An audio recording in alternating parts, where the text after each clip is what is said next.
Auzubillahiminash-shaytanir-rajeem. Bismillahir-rahmanir-rahim. Assalamu alaikum wa rahmatullahi wa barakatuhu. Ji ayanu, pakhairagale, ni hao, chunashumme, washmale, ohaya gozaimasu, guten Morgen, hola, bonjour, privyet, kaifa hal, hale shumma chatore, ahlan wa sahlan, marhaba, buna, mucho, gracias, swabia, balli kare aaya. Hosh Galdin, and thank you very much everybody for tuning in to PTV World. You're definitely watching World this morning alongside the very fantastic, amazing, and a very learned colleague, which I'm blessed to have, alhamdulillah. She happens to be Miss Hajar Sati. I happen to be Shahzad Hassan Khan. It's an amazing Friday morning, and we hope and pray that everybody out there is ready to kickstart their day with us. Hello Hajra, how are you doing today? Assalamu alaikum, thank you so much. I'm always humbled by your introduction. I'm doing good. You truly deserve it. Thank you so much. So Shahzad, yesterday we were talking about, how we wish that there should be some sort of glasses that we could wear, while sleeping on one particular side. So, we are always addicted to the found the solution? No. I thought you had a solution as well.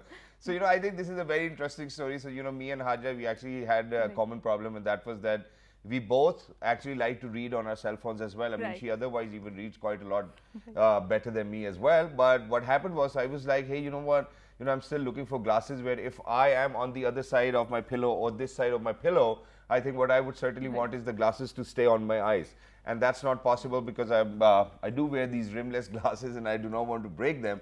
So she was like, yeah, this is the exactly same thing which I was thinking. So did you actually look for it? Do you think that there is a solution for it? So actually my glasses have loosened a bit from the end because I'm always sleeping on one side, but I can't help it. I can't help this habit of reading while sleeping. True. So and it's not just with glasses, even with clothes, so the clothes really adjust to your body type as well. People who unfortunately, if they are obese, their shalwar kameez and kurta will be on the broader spectrum, and people who are thin and slimmer, they will get their kurta in a very cut sort of a feel as well. So this is how things are. When you start to wear them, they kind of adopt to you, or it's not you adopting to them, they adopt to you as well. If you do not take them to that I think point where they're going to break and kind of continue to serve you for whatever purpose you've acquired it for. But ladies and gentlemen, since it happens to be a Friday, please make sure that you remember us, our entire team, may it be our cameramen, may it be our producers, may it be our entire team in the MCR, please make sure that you pray for them, because you never know, you pray for them, and inshallah,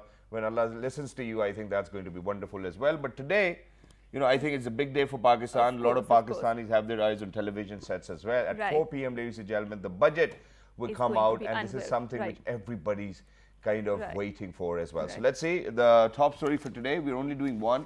So to talk about the budget, Haja, why don't you go take the lead? Okay. So the government will present budget for the next fiscal year 2022 to 2023 in the parliament today, with special focus on fiscal consolidation to contain budget deficit. Minister of Finance Miftah Ismail will present the budget in the National Assembly, which will start at 4 p.m. The budget has been formulated while considering the existing challenges being faced by the economy at the domestic and international fronts. So I think, Pakistan's fiscal year starts in the month of June, and especially considering the fact that it's super hot outside. So we wish best of luck to the government. And exactly. And in addition to that, I just have a very humble request. If there's anybody who's actually kind of listening to us from the government, ladies and gentlemen, every time what happens is that, I've been working with Pakistan Television, alhamdulillah, for the last 10 years. And I've seen that in every budget, almost there's a 10% increase in the salaries of the people who are permanently employed by any government sector as well. But imagine what happens with the people who are on contract or who are daily wages.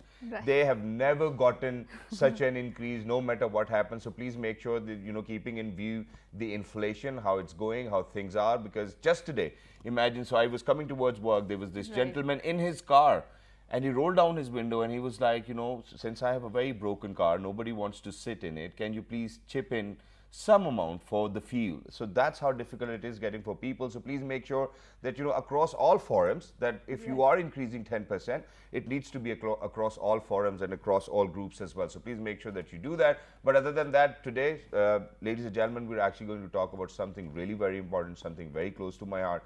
And especially when we talk about a country where the maximum population is of youngsters too as well. This is something which we really need to put our heads to, and then make sure that we kind of find a solution. But before we do that, we actually really need to kind of share some statistics. Now imagine that when we talk about Pakistan, a total population of 220 million. The number one unfortunate incident is that we certainly do not have a lot of research going on. That's true. We do not have a lot of data collectors. And then obviously even with the census of the country's population, we are really not on point, unfortunately. But inshallah, with the new government, we hope that things are going to get better.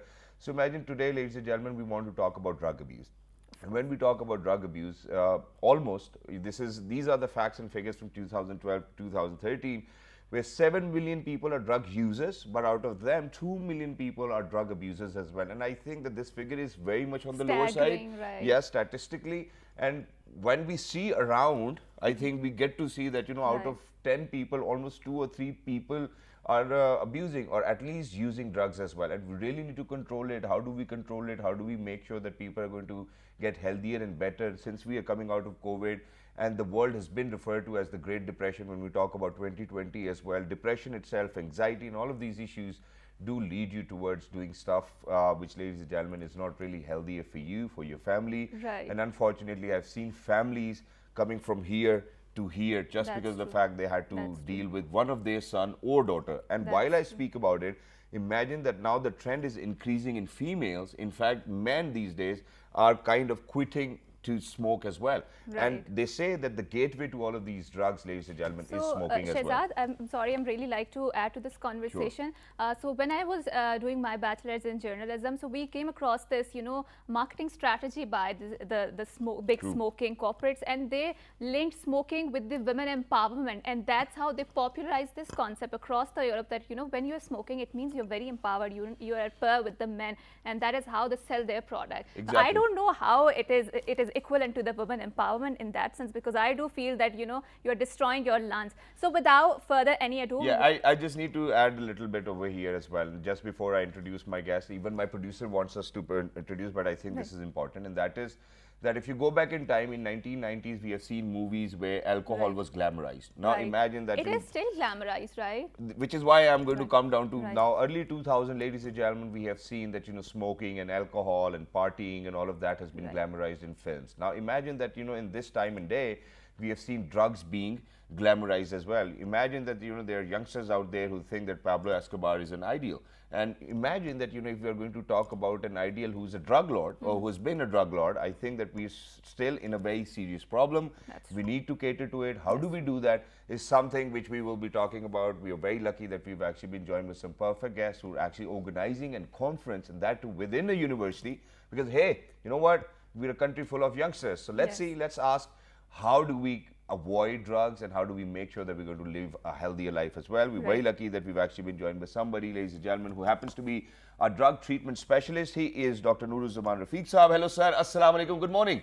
Walaikum salam, and thank you very much for inviting us on such an important topic. Thank you very much, sir, for joining us. Wonderful to have you. And alongside him, ladies and gentlemen, we're lucky that we've actually been joined by somebody who happens to be the head of psychology at NUMS, National University of Medical Sciences.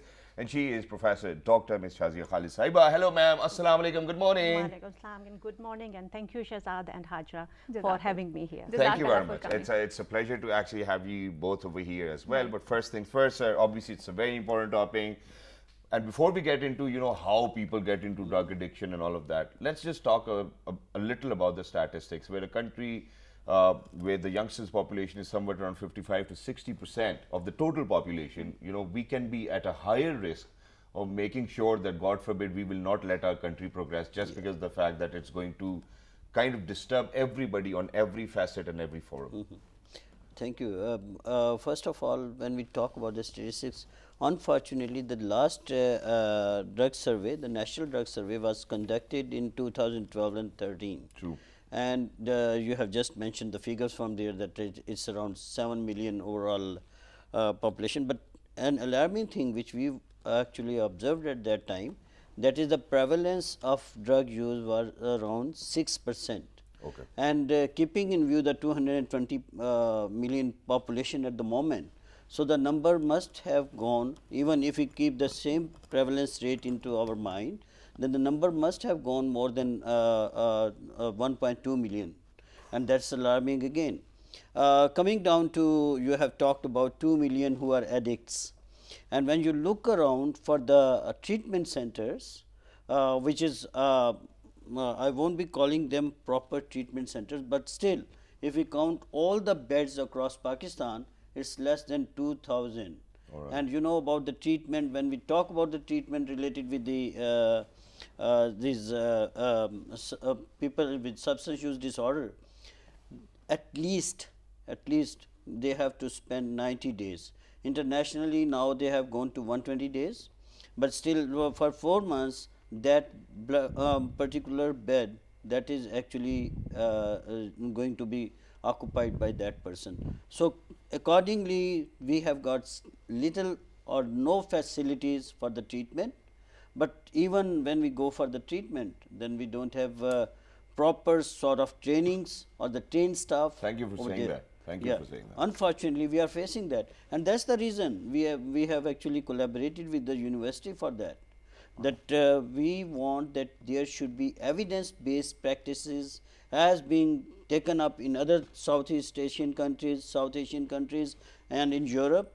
The same should be actually adapted for Pakistan, so that we should be having a proper treatment, like it's around 15 to overall period which is required is more than 15 months. And sir, we will certainly talk about it. I know that you have a question, but I want to move on to Dr. Shazia Saib over here. So now what I have seen is, when we go abroad, when we go to different countries, obviously every country has got this problem of drug addicts and abusers.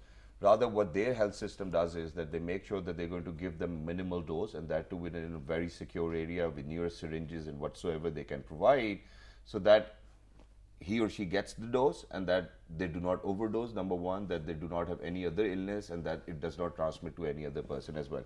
Which means that partially they might have given up on the treatment aspect of it. Rather, what they do is they make sure that, okay, you know what, if he's a drug abuser or a drug user himself or herself, give them enough that they do not die and that they do not transmit diseases to anybody else. If the developed countries have come to a point where they're not talking about rehabilitation, they're talking about, okay, now let's manage it moderately. Why do you think that we are still talking about having rehabilitation centers and proper trainings when the countries have already given up on it? Okay. Before I answer this question, this is a very important question. I would just like to add to what Dr. Saab has just said. Sure. Currently, there are the critical aspect of this drug abuse thing in Pakistan is that around 40,000 cases are emerging every year now. 40,000 cases. And they are reported ones. They are the reported ones. Yes. And right? they are reported by their parents or the drug abuser themselves? We are talking about anti-narcotics force. All right. They a lot have of reported. unreported ones too, right? We are not talking about unreported, we are talking about only Yes. those 40,000 cases. every year. 40,000. Staggering. So this means that we are among the list of those top countries in the world where we are facing this challenge at an enormous level, you can say. Right. So coming back to your concern, yes, you are very right. The point is, number one, people have different school of thoughts. They believe that this is the model that can work for the improvement of this kind of behavior, management of this behavior. Right. But what we seeing in America and in Western culture and even Iran, you would be amazed to know Iran is also following the same strategy. So we are hoping that eventually we will come to that also. And having said that, it doesn't mean that they do not have rehabilitation centers. Okay. They have fully functioning rehabilitation centers, and because it helps them to overcome this problem, and as sudden, you can say, empirical evidence suggests that relapse rate among drug abusers after rehabilitation is quite high. So it is actually the second time when they go through this treatment that the treatment model becomes effective. So it has to be a holistic approach. There have to be different ways through which we can solve And we this will problem. certainly talk about it, but let's get into the very basics of it. Why do you think that people actually start using drugs? I mean, for some it might be fun, for some they might be curious, for some they might not have good company, some peer pressure, some parents are not around. So, there's a long list of excuses. And, when I come to think about it is that, God forbid if somebody is going to tell me you're stressed, but thoda sa main kar hi leta hu. I think that, they're weaker on the inside, right? So it has to do quite a lot with their nourishment and how they were brought up. Please go ahead. And what are the alternatives? If we said that there's a lot of stress, so what are the other avenues through which we can release stress without falling into this abyss? Or if it's their excuses. Right. Actually, you have more or less answered the question yourself. So, but it is a very challenging question. It's the most important question, as it is directly related with intervention and treatment, right? So as you said that it can be, for instance, sensation-seeking behavior, because of which youngsters do that. They want to have that excitement. They want to feel that they want to have that kind of high feeling, as you say. And on the other hand, it can be unemployment also. Right. Then it can be simply boredom, loneliness for youngsters, right? And then academic stress is a very important contributory factor. Then we have, people want to become high achievers. That can also be, and then peer pressure. Usually it starts with, okay, my friends are smoking a cigarette, I can do it once or twice, and then the habit starts. So this is where the problem. So I can say that there is not a single formula on the basis of which you can categorize that this is the problem, and you can say that all of them have this, determinants for this kind of behavior. But as a psychologist, what I feel is that deep down at the base of all these, causes we are talking about, it is lack of emotional coping. Emotional coping. It's the deficit in our emotional coping. As you are saying that what should be done then. Right. So somebody would say physical exercises, somebody would suggest that you should have healthy company. We will talk about solutions, I believe. Exactly, yes, we will in the later part of the program, yeah. but let me move on to Dr. Saab now. So Dr. Saab, I'm going to share a very interesting story, and then you have to tell me, what are the effects of drug abuse, and that too on the totality of it, all the family members, how they will be having that negative impact as well. So imagine that, ever since we are growing up, we have been having that one glass of milk every single day, right? True. So, my mother gives me that glass of milk, I'll drink it, and that's it. And it has always been one glass of milk. But I think with drugs, it's different. You take whatever you're taking. One day you take one, the other day you take two, and you take three. Yeah. Why in the first place that occurs? Why do you think that the consumption of glass of milk does not go up, and why the consumption of drugs go up? And number two, what are the impacts and effects of it on the family, on the gentleman or the lady themselves as well? Because the recent stats tell that women are now more into drug abuse and drug use as well. Well, so first of all, when you talk about the milk, definitely that is something which is really hated by the adolescents when they go into that particular age. Reason being that they think that we are not growing up properly, maybe, and that's one thing. Coming down to the drugs, why it is actually increasing. Initially, they start with, you can say, just 0.01 gram. And then with the passage of time, because they start using it, like the stimulants are being used in the campuses for one purpose initially, and that is just to get some sort of energies and to wake up whole night for the paper and like that. And later on the tolerance, we call it the tolerance, which is actually the scientific term for that, and tolerance is developed with the passage of time, and the dependence, that's the second issue. So with the passage of time, they have the dose which they require to do a particular work. Initially it was 0.1 gram. Then in the later stages, they cannot do the same work by taking 0.1 gram, so they increase it. So with the passage of time, the tolerance increases, and that tolerance takes them to the increasing the dose. Right. So that's the second thing. So what the people do, that they actually start using that specific thing for a specific time, and later on someone tells about another one, and they start using that as well. You were just mentioning another thing related with the European countries, another thing. Oral substitute therapy is there. True. And that oral substitute therapy like methadone or buprenorphine, that is being used for ages in various countries. Even when we talk about Pakistan, if you remember about 30 to 35 years before, we used to have these afyun ka theka. Right? Opium, the people who used to use the opium, they go over there, they take that specific pill for that purpose, so that they should survive and that is something that oral substitute therapy was being used over there. Pakistan is going to do one pilot for that as well in Pakistan, specifically in certain hospitals which are being actually governed by the government, administered by them, and they are going to start this oral substitute therapy over here. Right. That is something which is required now. Yeah. Right. And sir, I'm sorry, I'm cutting you, Shahzad. I didn't say anything. Okay, sorry, back. It's all I also feel, sometimes that, our parents very, jealously guard the conservative norms, and they don't allow their children to, be near to them and to discuss a lot of topics which are taboos, right? And I don't know how to improve that, but talking about youth, and I would like to talk about the universities, and I do feel that they are becoming a hub of the, drug addiction. Dr. Sabha just talked about the, this particular thing, that there are many programs, life skill based education programs, which are being initiated in various, the private institutes. They are taking it up. There used to be certain special chapters in our, if you remember, as far as what we were studying at our time, there used to be special chapters related with the akhlaqiyat, coping skills, and these things. Those used to be there. But with the passage of time, that ये जो बच्चे पे burden बनता जा रहा है, right. their bags are getting voluminous and like that. Right. So that is the reason many of the things which were actually removed, first of all, it was thought that it is all rubbish, and which was not. Those particular chapters, that was something which should have been there.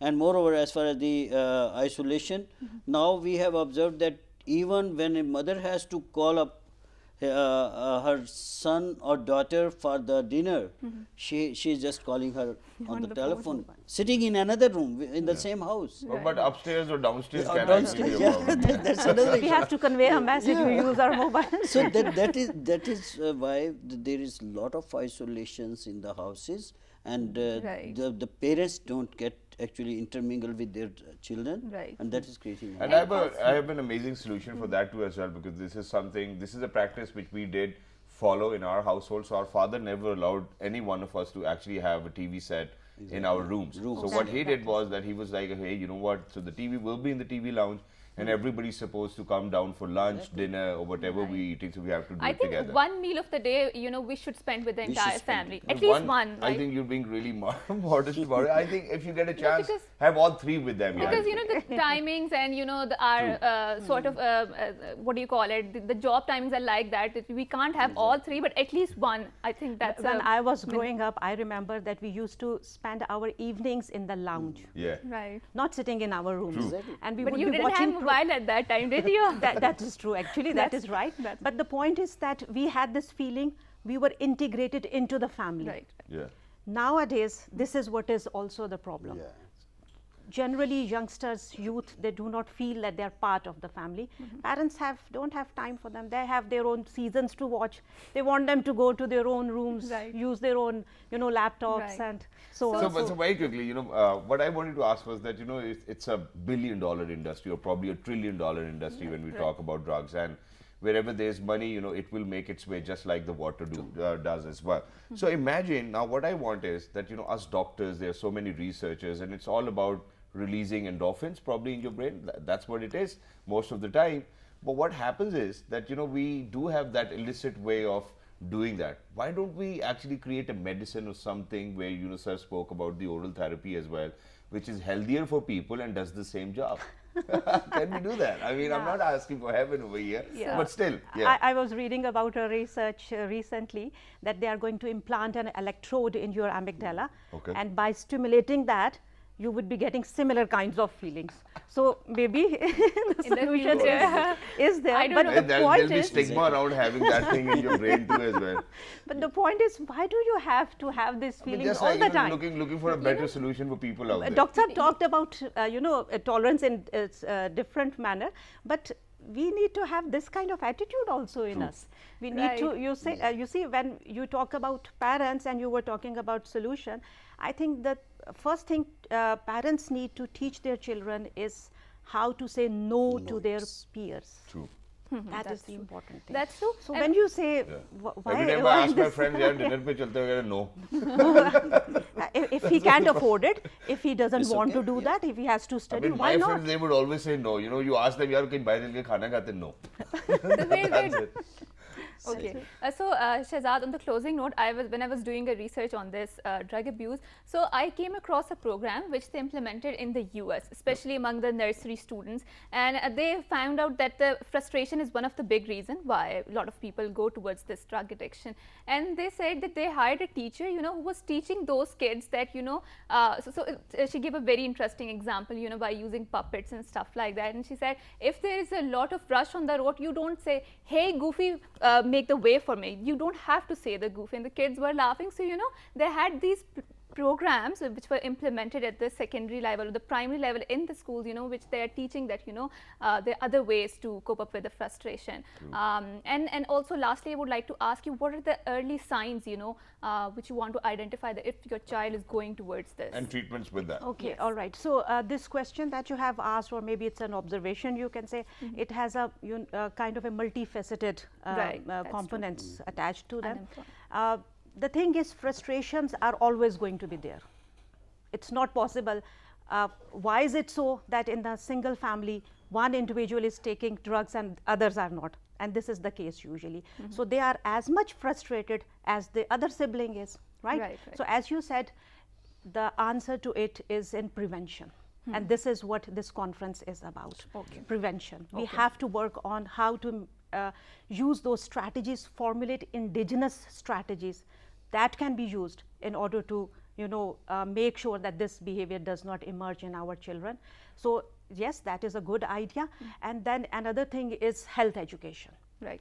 Health education is also very important. We need to understand that our health, we should become health conscious people at large. So these, I believe that these are the solutions. And as I told earlier, emotional coping. Right. Yeah, That is also that's very the most important as well. But thank you very much, Yeah. Dr. Saab, for being with us. Thank you very much, Dr. Saiba, for being with us. Lovely to be in conversation with you. And ladies and gentlemen, what Dr. Saiba or Dr. Saab over here said, I'm going to agree to it 100%. And I've seen my father, a very hardworking gentleman, who's always made sure that, you know, he's not going to cry in front of their kids. You know, whatever the problem may probably be, I've never seen him on the weaker side. In fact, it gave us the confidence, it gave us that emotional confidence as well that, hey, everything's going to be fine. We really need to have faith in Allah Almighty as well. That's true. You know, things can go wrong when you start from excitement or curiosity and then you unfortunately develop that tolerance. Unfortunately, it can be a problem for your family members as well. I've seen families coming from here till here in terms of wealth, health, everything, every aspect of it. And it's just because of the fact that they kept on brushing the very bad habit of their kids under the carpet, and unfortunately they kept on doing it for their kids just so, you know, that they could relax or do whatever they wanted to. So please make sure, where ma'am said that it's an holistic approach, I think the parents, the family members, you know, puppo ke bacche, khalon ke bacche, everybody needs to come together to save that one life from that drug abuse, which is an ill menace. And please make sure that even if you have somebody around you, make sure that you contribute the way you can. Right. That was very amazing, you know, sort of the message that Shahzad said. And so now we are going on a break, and when we come back, we'll discuss what are the, you know, other avenues that we could utilize, you know, so that we could be away from this menace that Shahzad already pointed out. Wonderful. We're heading out towards a short break. Don't go anywhere. Good morning. Watch our show. You'll be good.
Hey, all right, you guys are still here. Thank you very much for staying tuned to PTV World. Ladies and gentlemen, you're definitely watching World this morning alongside Ms. Hajra Sati, and I happen to be Shahzad Hassan Khan.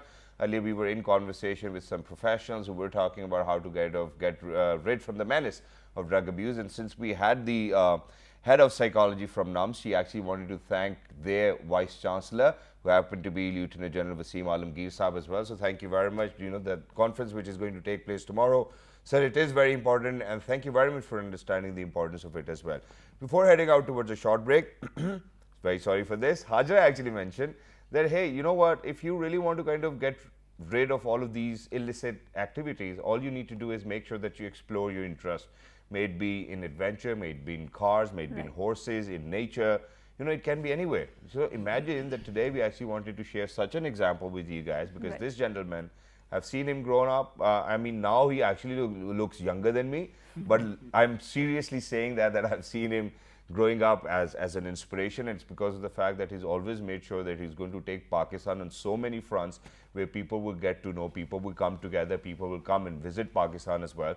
So this gentleman actually went on an Indus River expedition. I think till date it happens to be only him who actually thought about it. Imagine rafting through the Indus River, because Indus River being recognized by the United Nations as a species, just like we are human beings, ladies and gentlemen, and we really need to look after it. So to raise awareness and to make sure that, you know, he's going to be full of adventure, ladies and gentlemen, we're very lucky that we've actually been joined by somebody who happens to be a travel filmmaker, and he is Mr. Wajahat Malik. Hello, assalamu alaikum. Congratulations on making it alive out of the Indus River expedition. How are you doing today?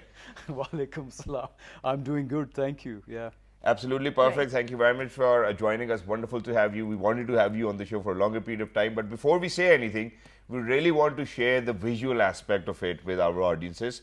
So let us share that visual aspect, and then we will do the verbal aspect as well. So please go ahead, ladies and gentlemen. We have these interesting footages from his Indus River rafting expedition. Please go ahead, take a look.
Wow, it just looks fantastic and adventurous. And imagine from the very north of it to the very south of it, you going on a raft, ladies and gentlemen, is not an easy job. 45 days, that's what it took them. But imagine the amount of courage, confidence, and problems they might have encountered while they were rafting on the Indus River expedition, all from the horse's mouth himself. Sir, kyun? Matlab, kya zarorat pesh aayi? Let's start from here. I mean, this is a very basic question. Why would I want to raft the entire course of Indus in Pakistan? First of all, definitely the challenge. Nobody's ever done it before. So, you know, we wanted to challenge ourselves, and especially the northern leg of the journey was very thrilling, exciting, and dangerous. Secondly, we wanted to look at the health of the Indus River. We wanted to look at Indus from the environment point of view, how the climatic changes are affecting the Indus. Then we wanted to look at the people who live around the Indus, look at the cultures, look at the history, look at the Indus blind dolphin, and Did you get a chance? Did you get it? Really? Yeah. Even the dolphins? We saw the dolphins quite a few times, but it's very hard to capture them on the camera, you know, because they come up every 45 seconds. They have a cycle. They come up to the surface to breathe, and then they go back down. So you really have to capture it. We focus the camera like, Asif Jigar, idhar hi camera ko laga ke rakh, you know, we'll get something, nothing, you know. They're like, over there. So over. No, but we did actually caught them on the camera a couple of times, and. But you got to see them. I think that's very interesting as well. You get But to see them. Let's start from there. So you obviously were there to talk about the preservation and conservation of the Indus River as well. So what is the condition in Indus River as of now? When we speak about it, because that was the greater mission of yours when you wanted to talk about how it has been referred to as a species, and we really need to look after the civilization and the people around it as well before it's being destroyed into a way where it's so hard for us to figure out what was there actually. Well, River Indus is not well. It is suffering from lack of water. It is suffering because we are polluting the river. It is suffering because we have dammed it massively, and we are still damming it. The delta is suffering because of all this human intervention, unnecessary human intervention, And the whole idea of this expedition was to highlight these issues. And the government needs to do a lot more, because Indus is our lifeline. True. I keep saying that. Right. Indus is, a river which is Abbasin, the father of all rivers, actually a river that nurtures this land. So if we will not take care of it, things will not be good, because it irrigates our fields. True. It gives us bread. If there is no Indus, then there's no us. So things are not that good. During the expedition, we had good times. We were thrilled. We were frustrated. We were happy. We were sad. We learned a lot. It was very, very interesting learning experience. Right. So, there's, Shahzad mentioned that there's entire movement, the rights of the nature movement, where they're treating a river like it's a legal person, right? And a lot of people, especially the indigenous people, say that, that rivers have this healing powers, they keep them intact with their cultural heritage of their forefathers, of their ancestors. How did you felt about the Indus? Did you feel that it had sort of a healing? Because it is a precursor of one of the greatest civilization on the earth, the Indus River. Yeah. It is. I'll tell you a story. There was a guide with us, and I asked him, how do you know which part of the river to take, which course is deeper than the others? Because we kept running aground because the water was shallow, especially when the river becomes wide further from Kalabagh further down. So he said, sir, ye Darveshi Darya hai. And I was like, what do you mean Darveshi Darya hai? Ke Kible ki taraf behta hai. So, most of the time, the deeper channels are on towards your west. Yeah. Interesting. So that connection of that guide, who was with us on the boat, Right. I saw there was a deeper connection of, he had with the river. Wow. It was more of a Sufi spiritual connection. Right. And the people who live along the Indus have that connection with it. Right. And it reflects through their culture, through their daily lives, because, unki zindagiyan judi hui hain Indus ke saath. Right. And that is when I see that they take the ownership of Indus. And the ownership of Indus, I see, is more felt in the province of Sindh. The Sindhis have a more connect with River Indus. Punjab and Suba Sarhad and GB, perhaps they take it for granted. Right. So there is a lot of culture along the Indus, a lot of heritage, which is, 4,000-5,000 years old, Indus Valley civilization, and many civilizations thrived along its banks. True. So the culture is there, and you can see it in the legends that the people have about the river, the poetry that you have, Soni Miyawal, all kinds of things. So the river not only gives you water for food, it gives you culture, it gives you identity, it makes you a human being, and it has that spiritual quality. Any interesting legend you would like to share with us about this, very historic? So there was this old man who used to live by the banks of River Indus, right? And because the Indus was irrigating his crops, so he kept moving further towards the bed of the river. Okay. And he built his little house there. Right. And one day there was a big, huge flood, and it came and it was about to destroy his house. And the old man said, "Indus, please stop. You gave us life, but now you're taking the life away. You're going to destroy my house." And Indus said, "Old man, what are you doing in my way? You shouldn't have built your house in my way, because everything that comes in my way is swept away, is destroyed. See? So Right. this fable, I think, is beautiful. It tells a lot that if you come into the way of Indus, it will sweep you away. Stay at its sides, respect it, and it will respect you. And it's great, and which is why, you know, this is something in particular which I By the was way, like, you didn't ask me where did this fable come from. yeah, I was about to ask you that where Isn't did it it a come legend? from? Yeah. It's traveled from the word of the mouth, no? No, I made it up last night, actually. That's my own legend. For the program, which is why I was like, hey, you know what, we really need to ask. But yes, obviously, I think it has a great message for everybody out there, you know, because people these days have a lot of business to kind of poke their noses This into fable as well. that you know, it's just I guess my sense of humor coming together. But the thing is, this is how it is. Yeah. And if I didn't make this fable, I'm sure this fable is somewhere, you know, along the Indus in some other way. It will be, and which is why, you know, what I wanted to ask was that, you know, since you were on this expedition, you know, we talk about the culture, we talk about the history. So don't you think that, you know, if we go back in time, people were very respectable of the Indus River, rather now people, you just said that, you know, have been taking it for granted as Yeah. well. So, you know, how do you think would you differentiate that back in the time people would write poems about it, people would write stories about it, people would want to make sure that, hey, Indus River, you know, nothing happens to you or something of that sort. But now in today's time and the future generations, I don't think that they're even worried about it. In today's time, we don't care about anything but money, because we live in a very capitalist system. You know? Exactly. And especially in a country like ours, where there's hardly any rule of law, and where the people are just not bothered about the environment or nature.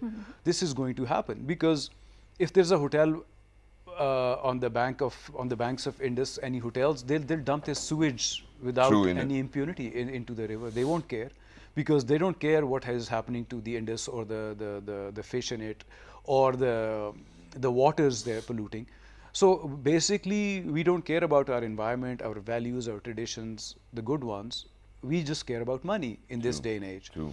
So what I see is people respected the Indus back in the time, because it gave them everything. It gave them the Right. water to travel on. It gave them the water to irrigate their fields. It gave them life, hope, poetry. They were, you know, afraid of it. Everything. They were afraid Right. of it, but they were in awe of it in every way, you know, Right. because it was this river Indus. Right. And so you mentioned that, you know, people of Sindh have more, you know, cultural affiliation with the Indus River. What makes you say that? How have you seen, you know, them taking care of the river or having more ownership with that river?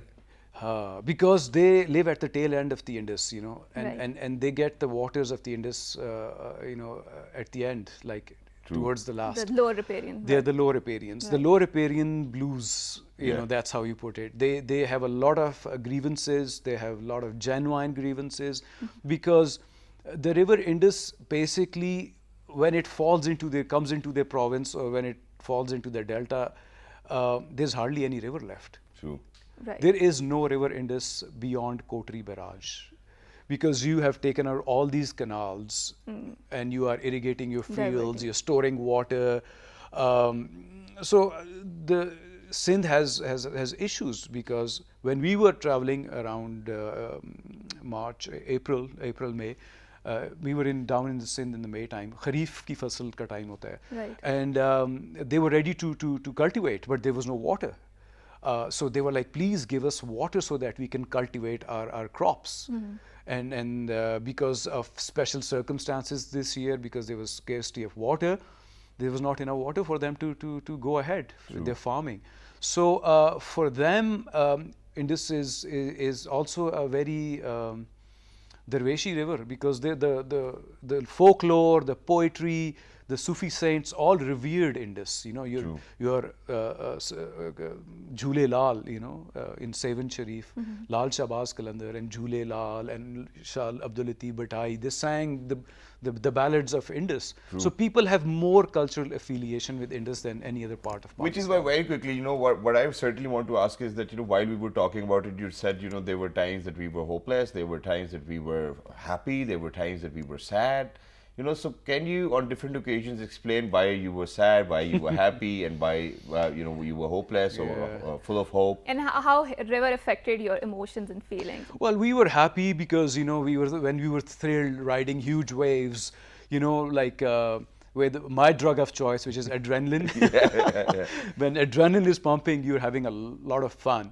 But then we were sad when we saw the river being polluted, you know, Right. in different cities, in different towns, when the sewage lines were being opened into Indus. We were sad. We were sad when we saw the nature being destroyed by the construction of these huge stupid dams, which we don't need, because the age of big dams is gone now. You know, please move on to alternative energy sources like solar and wind and maybe smaller dams. But we are doing all that we shouldn't do. So we were frustrated at times.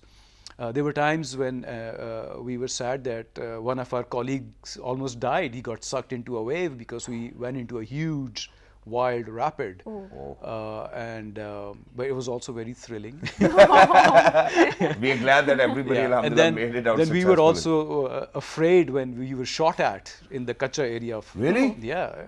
Yeah. Why is that so? Well, because we were actually traversing a length of the river which is ruled by the outlaws. Okay. We all know that, right? Sindh mein kache ka area jo hai, it's Even if you go by a car, you know, it's still dangerous. yeah. So yeah, there was a time that we were shots were fired at us to warn us that we don't want you in our territory. But we were lucky we got away. Thank God. So all kinds of interesting stuff happened, you know. And it's great, and you know, we truly want to thank you as a Pakistani myself, that you know that there's a gentleman like you we look forward to as well, you know, when it comes down to Pakistan or preserving culture as well. But now, what's on your mind next, you know, because you obviously, I haven't seen you settle in for years, you know, you come back and then you have another plan as well. So what are you planning next now? Oh, I don't know. I have no idea what I'm planning. What I'm planning next is to edit this film and you know, get it aired on a channel, Inshallah. hopefully on an international channel. But I don't know, man. Honestly, I don't know. I'm sure I'll cook up something, you know, further down the line. And we certainly want to wish you best of luck. But thank you very much for joining us on an international channel itself. We go out in 46 different countries, and you know, we signed an MOU as well. You know, so there was a memorandum of understanding in between the IBEX films and yes, PT World, and we made sure that, you know, while they were rafting and if there were signals, we would take them in call, you know, news beepers as well. And thank you very much once again on behalf of all the Pakistan and Pakistanis that we want to thank you. Thank you very much once again. Thank you For joining us. Wonderful to have you. And please make sure that you know that you kind of abuse your choice of drug, which is adrenaline rush as well. And for everybody who's out there, ladies and gentlemen, please make sure that you remember us all in your prayers. That's all what I'm going to say. What about you? Right. So thank you so much for putting us so many good words, Shehzad. And I also feel, and I always feel that, you know, the nature has a healing power, spiritual power, and we are also part of the nature. True. But the problem arises is when this, you know, this liberal system, this modernity takes us away from the nature, you know, when it makes us busy into, you know, mobile phones. And then there's new thing coming up called metaverse. I don't know where we go heading towards that. People are getting married in metaverse as well, imagine. Right. I mean, इधर लोग प्यार के लिए फासले कम करते हैं, लोग metaverse में शादियां कर रहे हैं. I mean, Right. obviously, that's the futuristic thing. Right. What's a metaverse? So that's all for now. Till next time, it's a goodbye. So keep writing to us, because I always say it feels really great to have your participation in the show. Exactly. So until next time, it's a goodbye. World this morning. Good morning.